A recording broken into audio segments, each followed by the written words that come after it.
अस्सलाम वालेकुम दोस्तों, DGISPR की प्रेस कॉन्फ्रेंस आपने सुनी होगी। आज बड़ी गैर मामूली प्रेस कॉन्फ्रेंस हुई जिसकी आपने तफसीलात सुनी होगी। प्रेस कॉन्फ्रेंस में जो DGISPR थे उनका लबो लहजा, उनके टाइमिंग, उनके अल्फाज इंतहाई सख्त थे और उसका उन्होंने खुद बरमला इजहार भी किया कि पाक फ़ौज या DGISPR कभी भी जो है इस अंदाज में जो है कभी फ़ौज ने रद्द-ए-अमल ज़ाहिर नहीं किया और उसकी वजह उन्होंने बताई कि कभी तारीख़ में ये भी नहीं हुआ कि किसी सियासी रहनुमा या किसी पार्टी ने, किसी सियासी जमात ने कभी इस तरह जो है रेड लाइन क्रॉस किया हो या कभी इस तरह के बयानिया बनाया हो जो मुल्क के और रियासत के खिलाफ हो। इस प्रेस कॉन्फ्रेंस की ज़रूरत क्यों महसूस हुई, उस पर आज बात करेंगे। देखिए, आमतौर पर जो है जब फ़ौज की तरफ से इस तरह रद्द-ए-अमल दिया जाता है तो उसकी बुनियादी तौर पे 2-3 वजूहात होती हैं। पहली वजह तो ये है कि जब रियासत या एस्टेब्लिशमेंट कोई बयानिया बनाए मुल्की सतह पर और वो बयानिए की राह में कोई आ रहा हो, कोई सियासी जमात या कोई भी ग्रोह या कोई भी शख्स, तो उस वक़्त उस कौमी बयानिए के रास्ते में आने वालों को हर सूरत हटाया जाता है। इस वक़्त जो है जो अगर आप कौमी बयानिए की बात करें तो इस वक़्त पाकिस्तान का जो कौमी बयानिया एक इंडिया के हवाले से है वो सबको मालूम है। इसी तरह अफ़गानिस्तान के हवाले से भी एक कौमी बयानिया बन चुका है कि अफ़गानिस्तान में जो है वो वहाँ से जो भी दहशतगर्द आते हैं उनका उनका रास्ता बंद करना चाहिए और या जो आ चुके हैं या जो दहशतगर्द कार्रवाइयाँ हो रही है उसका ऑपरेशन होना चाहिए। इस बयानिए के में जो है वो PTI जो है उसका साथ देने के लिए तैयार नहीं है। खैबर पुख्तनख्वा हुकूमत जो है बैक वक़्त वो एक तो ऑपरेशन की हिमायत नहीं कर रहे हैं, दूसरे जो है यहाँ से अफ़गान माजरीन को निकालने का जो मामला है पाकिस्तान से उसमें भी जो है वो पूरे मुल्क में जो है पॉलिसी अलग है और खैबर पुख्तनख्वा में इस मामले में नरमी नज़र आ रही है। दूसरे जो है वो पाकिस्तान की जो है जो इंडिया से जो एक झड़प या जंग हुई उसमें जो है पाकिस्तान फ़ौज और इसके इदारों का जो मोराल है वो बहुत ज़्यादा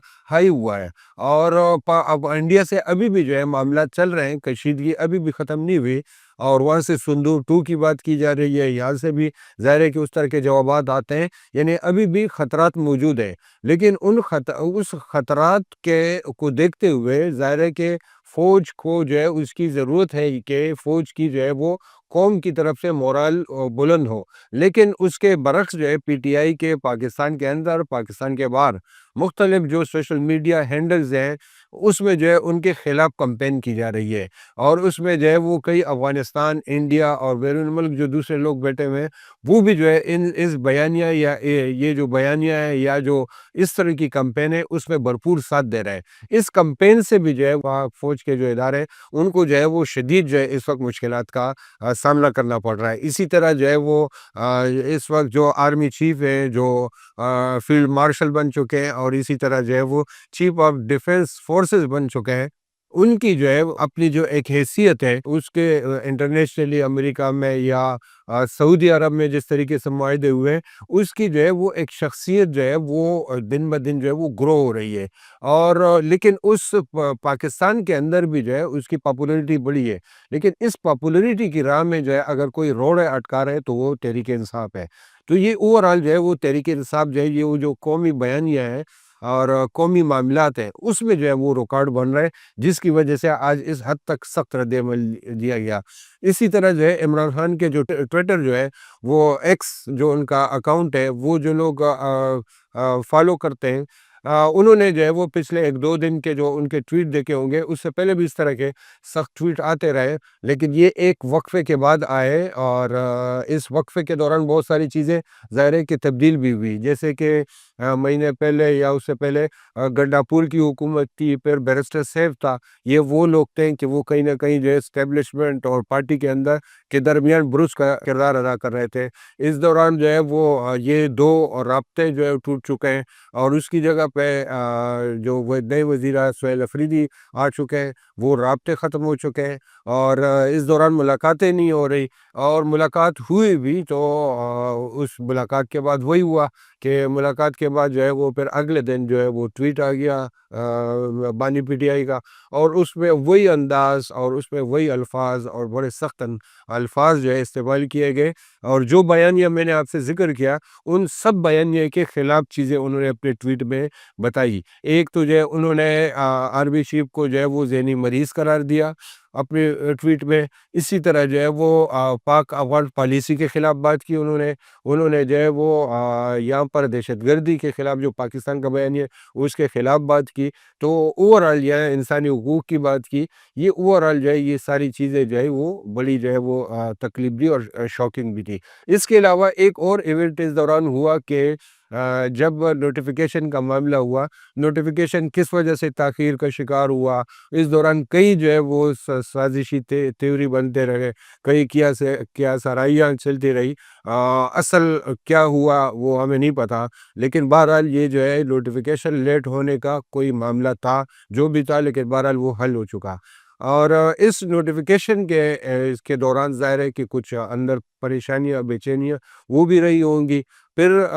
نوٹیفیکیشن کے بعد جو ہے جب تھوڑا سا معاملہ نارمل ہوا تو وہ جو ہے آج اس کا باقاعدہ اظہار کیا گیا۔ D G S P R کا انداز غصہ بھی تھا، اس میں تلملاہٹ بھی تھی، اور اس میں جو ہے لگتا یہ ہے کہ پہلی بار جو ہے تحریک انصاف اور فوج یہ جو ہے یعنی ایک سیاسی جماعت اور پاک فوج یہ دونوں مد مقابل آ گئے ہیں، کہ شاید یہ پاکستان میں جو ہے پہلی بار ہو رہا ہے کہ بیہائنڈ دا سین جو ہے وہ تو کئی چیزیں ہوتی ہے کہ اداروں اور کسی جماعت کے درمیان چپکلش چلتی ہے، لیکن سکرین پر جو ہے کبھی اس طرح نہیں ہوا، یا یہ ہے کہ ادارہ ایک پارٹی کو دوسرے کے خلاف، دوسرے کو تیسرے، یا آپس کے جو ہے مینج کیا جاتا ہے، لیکن یہ ہے کہ کبھی یہ نہیں ہوتا کہ ایک سیاسی پارٹی اور ایک جو ہے فوجی ادارہ جو ہے ایک دوسرے کے بالکل آمنے سامنے آ جائے۔ یہ پہلی بار ہو رہا ہے۔ اس میں ایک اور اہم بات ہے کہ ہمیشہ یہ ہوتا ہے کہ سیاسی جماعتیں جو ہے جب کبھی کسی سیاسی جماعت کے خلاف کوئی کام ہو رہا ہوتا ہے تو دیگر سیاسی جماعتیں جو ہے ان کو زبردست جو ہے اپنا کندھا فراہم کرتے ہیں اور اس کو گرانے میں جو ہے پورا کردار ادا کرتے ہیں۔ یہاں پہلی بار ہمیں نظر آ رہا ہے کہ پی ٹی آئی کو گرانے میں یا پی ٹی آئی کی مقبولیت کم ہونے میں جو ہے اس سیاسی جماعتوں کا کردار بالکل نظر نہیں آ رہا ہے۔ اس کی دو وجوہات ہو سکتی ہے، یا تو یہ چاہتے نہیں ہے کہ یہ پی ٹی آئی جو ہے وہ اس کے وہ اتنے خراب ہو کہ ان کی باری شروع ہو جائے، یا دوسری وجہ یہ ہو سکتی ہے کہ وہ بے بس ہے، انہیں بھی پتہ ہے کہ بھائی ہم کچھ نہیں کر سکتے۔ بہرحال جو بھی وجہ ہے، لیکن یہ کہ سیاسی پارٹیاں پیپلز پارٹی ہو، مسلم لیگ نون ہو، اور باقی تو جو جماعتیں ہیں وہ تو ہے ہی، وہ سارے جو ہے وہ اس وقت پی ٹی آئی کے خلاف جو ہے اس طرح کام ہے کھڑی ہوئی نظر نہیں آ رہی۔ اس لیے جو ہے وہ فوج کو خود جو ہے وہ یہ پی ٹی آئی کو ہینڈل کرنا پڑ رہا ہے۔ لیکن یہ ہے کہ اگر ہینڈل کر بھی لیتے ہیں، پریس کانفرنس کے بعد یہ بھی سوالات اٹھ رہے ہیں کہ اب ہوگا کیا؟ پی ٹی آئی پر پابندی لگے گی، عمران خان کے خلاف کوئی سخت فیصلہ ہوگا؟ ظاہر ہے کہ جو بھی ہوگا یہ سارے آپشن پہلے بھی تھے اور آگے بھی ہیں، لیکن ظاہر ہے کہ اس کے شدید منفی اثرات بھی ہیں۔ اب دیکھنا یہ ہے کہ یہ پریس کانفرنس کے بعد بہت ساری چیزیں ہوں گی، اور یہ جو دسمبر کا یعنی سرد مہینہ ہے اس میں کئی گرم خبریں آ سکتی ہیں۔ جو بھی خبریں جو بھی ڈیولپمنٹ ہوں گی وہ آپ سے شیئر کریں گے۔ اپنا بہت خیال رکھیں۔ اللہ حافظ۔